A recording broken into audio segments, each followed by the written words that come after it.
Дархансыға расында да өніп күшті жұмыс жасайды. Арна ханым дұрыс айтасыз.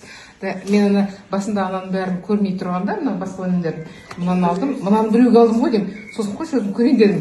Негізі 2 жыл бұрын сатты құлағам үйге кіргенде бір 8 саты бар да, қысты күні. Пуховик пальто кигем, телефонның ұмытып кеттім де жүгірдім үйге қарай. Сонда неге шалынғанын білмеймін, былай ойладым ғой бәрі. Бүкіл бетімді көтеріп қалдым, мына жерде сумкам болды. Сонда рентгенде бәрін түсірдім. Өкпем ауырды, қабырғам қатты соғылды. Сосын иығым ауырды. О иығыма қарамай қабырғам ойлап тесіліп қалды, теседі өкпендеп. Сосын шарына дубалы да, шарикті айтты, қараш бутылканы үрледім, кішкене қалпына келсін деп. КТ-ді, МРТ-ні бәрін жасадым. Бірақ ана майысты ма, біраз кішкене ауыр болды да. Сосын ол жақсы болғасын, бәрі дұрыс, жидкость жоқ деп айтты, ішінде су жоқ да, жиналған жоқ деді өкпеде. Сосын неге иығыма ауыра бастады. Сосын кинезиологқа жіберді. Қызым бір танысы бар екен, өзі барған. 35 мың теңге бір күні да.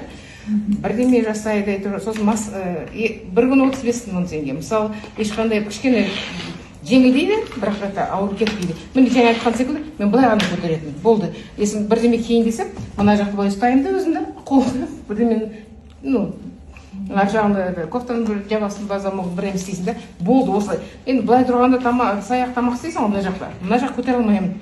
Мынаны ішкенде мынаны алдым. Бірінші күні сосын тағы да 300 мыңдық неге жазылдым постоянно, массаж жасайды, иглаукалайн деп ешқандай көмек жоқ. Қаншама ақша кете береді ғой да. Бірақ мынау енді 26 500.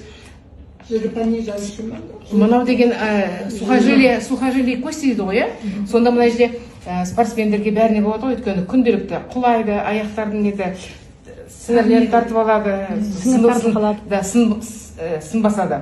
Сонда мынаны бірінші күні таңертең кешке іштім, 2 сағат іштім, мына жерде 20 сағат ішінде да. Екінші күні сол іштім, үшінші күні таңертең 20, кешке біреуін ішіп едім. Енді не үшін іштім? Мен қолымда ойлағандай жоқ бұны. Аяғым прям икры дейді ғой, жаным ауырды и тізем ауырды. Және мен метромен келдім, жүгіріп саттан да, ешқандай ауыру жоқ.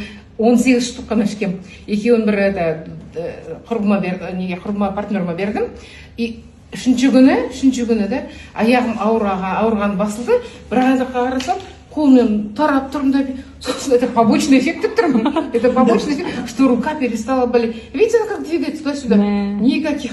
А я не могла вот так 2 года, 2 жыл жүрдім былай.